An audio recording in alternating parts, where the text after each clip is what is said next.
आइए हम लोग आज एक नए क्वेरीज, एक नए क्वेश्चंस को हम डील करने का प्रयास करेंगे। जैसे हम लोगों ने थर्ड आर्टिकल तीसरा अनुच्छेद पढ़ा, तो उसमें जो है पूरे के पूरे पार्लियामेंट को यह पावर मिलता है कि वह किसी भी जो है बाउंड्रीज को, स्टेट्स के बाउंड्रीज को वो अल्टर कर सकती है, चेंज कर सकती है, उसमें बदलाव ला सकती है। ठीक है, ये क्लियर है। लेकिन उसमें कहीं यह ना लिखा हुआ था कि आप कोई भी इंटरनेशनल एग्रीमेंट के तहत या जब किसी अन्य देशों से म्यूचुअल एग्रीमेंट और बाउंड्री डिस्प्यूट में आप जो है किसी भी स्टेट्स के भूभाग को आप उसे सेशन कर सकते हैं या उसे रियायत दे सकते हैं, उसे दान में दे सकते हैं। तो वही है कि does the power of parliament to diminish the area of state और power to cede Indian territory to a foreign country. कहने का मतलब है कि आप जब इंटरनली बाउंड्री को चेंज करते हैं तो वो तो उसका भूभाग भारत में ही रहता है। भले यूपी को आप जो है बिहार के साथ कुछ भूभाग मिला दें, दिल्ली को हरियाणा के साथ कुछ मिला दें, वो हो गया अल्टरेशन। वो किसी फॉरेन जो है कंट्री या देश के साथ उसको आप दे नहीं देते, वो मतलब देश में ही रहता है, देश का ही भूभाग रहता है, भले उसका सीमांकन जो है इधर उधर होता है। लेकिन इसमें प्रश्न यहाँ यह पूछा जाता है कि क्या संसद और पार्लियामेंट को यह पावर है कि वह किसी भी इंडियन टेरिटरी को फॉरेन कंट्री को दे सकता है रियायत के तौर पर? चलो भाई ले जाओ। शुरुआत में जो भी आर्टिकल 1, 2, 3 और 4 है उसमें ऐसा कहीं भी लिखा हुआ नहीं था। और जब बाद में सुप्रीम कोर्ट ने एग्जामिन करती है, मतलब पूरे के पूरे उस चारों अनुच्छेदों को, तो पाती है कि ऐसा कहीं भी, सुप्रीम कोर्ट का इंटरप्रिटेशन है, जजमेंट आता है कि कहीं भी ऐसा नहीं है। तो डिसीजन, एक मैटर अराइज हुआ था 1960 में। ठीक है, तो decision of the central government to cede part of a territories. जब सेंट्रल गवर्नमेंट केंद्र में बैठे सरकार, उस वक्त नेहरू जी, 1960 में नेहरू जी थे, वह ये निर्णय लेती है कि कुछ जो भूभाग है, क्योंकि देखो आज भी जो कच्छ वगैरह का भूभाग है वो पाकिस्तान के साथ जो हमारा पूरा का पूरा जो है उसमें अच्छी तरीके से जो बाउंड्री है ना वो अभी दिया नहीं गया है। मतलब क्योंकि वो मार्सी एरिया है या फिर समुद्र से लगा हुआ है, तो मतलब जो कहते हैं ना उसमें एक प्रकार का अच्छी तरीके से, जैसे लैंड बाउंड्री में होता है ना कि पूरी के पूरी तरीके से एकदम बेड़ा उड़ा लगा देना, वैसे अभी नहीं हो पाया है क्योंकि वो मार्सी एरिया है और वहाँ सही तरीके से भी लोग वहाँ आ जा नहीं पाते हैं। तो एक प्रकार से कह सकते हैं ना कि समुद्र से सटा हुआ है, तो सही तरीके से बाउंड्री का सीमांकन अभी नहीं हो पाया। तो उस परिस्थिति में बहुत सारे ऐसे हो सकते हैं। नेपाल के साथ बहुत सारा ऐसा डिस्प्यूट है जो काला पानी वगैरह सुनते रहते हैं। ठीक है, तो वही है decision of the central government. Central government उस वक्त डिसाइड करती है। उस वक्त जो है बांग्लादेश, जो भी बांग्लादेश है, उस वक्त पाकिस्तान का हिस्सा था। तो सेंट्रल गवर्नमेंट ये डिसाइड करती है कि कुछ एक टेरिटरी को जो वेस्ट बंगाल से सटा हुआ था वो हम बांग्लादेश को दे दें और हम उसके साथ जो है जो पाकिस्तान उस वक्त था, उस वक्त का पाकिस्तान, उसके साथ हम वहाँ सेटलमेंट कर ले। आज भी देखो मोदी जी ने 2014-15 में आने के बाद जो है किस प्रकार से बांग्लादेश के साथ वो बाउंड्री एग्रीमेंट करते हैं म्यूचुअली, ठीक है, जिसमें दोनों को बेनिफिट हो। तो seed part of the territory वह चाहती है, ऐसा मतलब केंद्र सरकार का डिसीजन होता है, निर्णय लेती है। तो एक बहुत ही फेमस केस है बेरुवारी यूनियन केस। ठीक है, बेरुवारी यूनियन केस जिसमें कि वेस्ट बंगाल से संबंधित है कि वो पाकिस्तान देने के लिए था। तो इसमें बहुत लोग होते हैं कि कोई भी जो होता है ना कि कोई भी, अभी भी देखो सरकार जैसे फार्मर बिल लेके आई या कोई भी बिल आता है, डाटा प्राइवेसी बिल हो या फिर कोई भी बिल आता है, तो बहुत सारे लोग जो है ना उसके कॉन्स्टिट्यूशनल इंटरप्रिटेशंस के लिए सुप्रीम कोर्ट में PIL डाल देते हैं कि भाई ये होगा तो इस फंडामेंटल राइट के खिलाफ है, ये है तो इस फंडामेंटल राइट के अगेंस्ट है। तो इस आधार पे जो है वो, या फिर अगर कोई कॉन्स्टिट्यूशन में वैसे प्रावधान है ही नहीं, तो जैसे ये है ही नहीं कि भाई आप कोई भी सेंट्रल गवर्नमेंट या पार्लियामेंट उस वक्त का कोई भी पार्ट को आप फॉरेन टेरिटरी को दे सकते हैं या फिर फॉरेन कंट्री में सीट कर सकते हैं सेशन के तौर पर, चलो भाई हमने दिया आपको।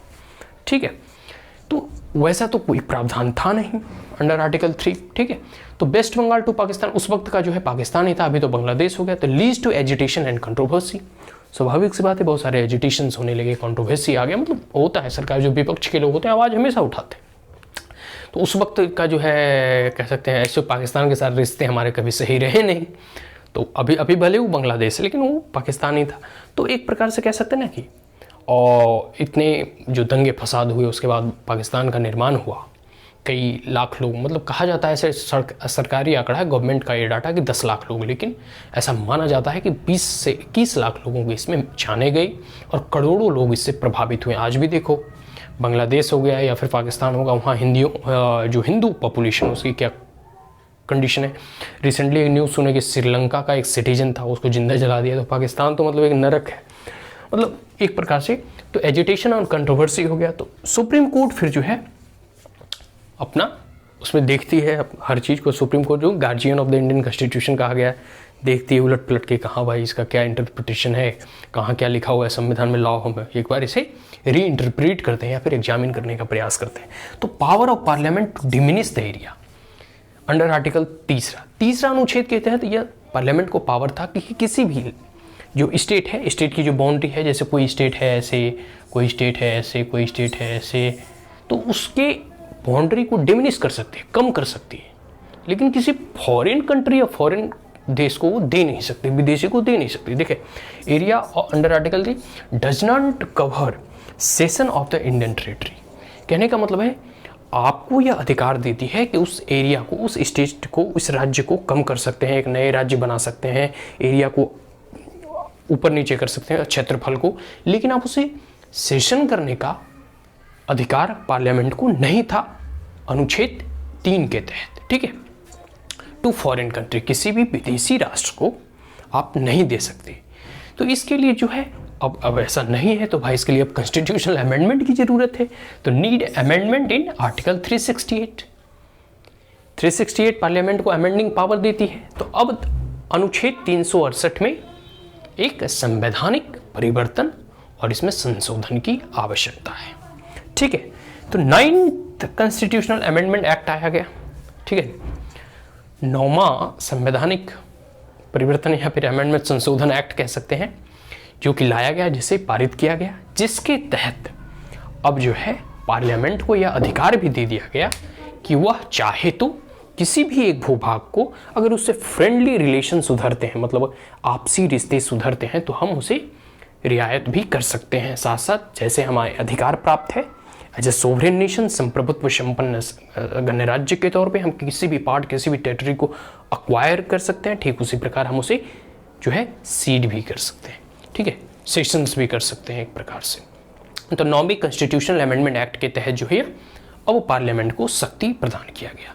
एक और जजमेंट आता है सुप्रीम कोर्ट का इन 1969 का एक और जो है सुप्रीम कोर्ट का इंटरप्रिटेशन आता है, जजमेंट आता है, जिसमें सुप्रीम कोर्ट कहती है, सर्वोच्च न्यायालय कहता है कि settlement of a boundary dispute, जो बाउंड्री डिस्प्यूट होता है, जो सीमाओं का जो विवाद होता है, जैसे हमारी जो है ना, हमारी भारत की भूभाग जो है लगभग हर एक देश से, पाकिस्तान से, चाइना से, नेपाल से, श्रीलंका से, बांग्लादेश से, मतलब सभी से मिलता है और सबसे कुछ ना कुछ होते रहते हैं। देखो नेबर जो है ना, ये नैसर्गिक कह सकते हैं कि इसमें ईर्ष्या या द्वेष की भावना या जलन की भावना होती है, या कि पड़ोसी जो है नैसर्गिक दुश्मन होते हैं।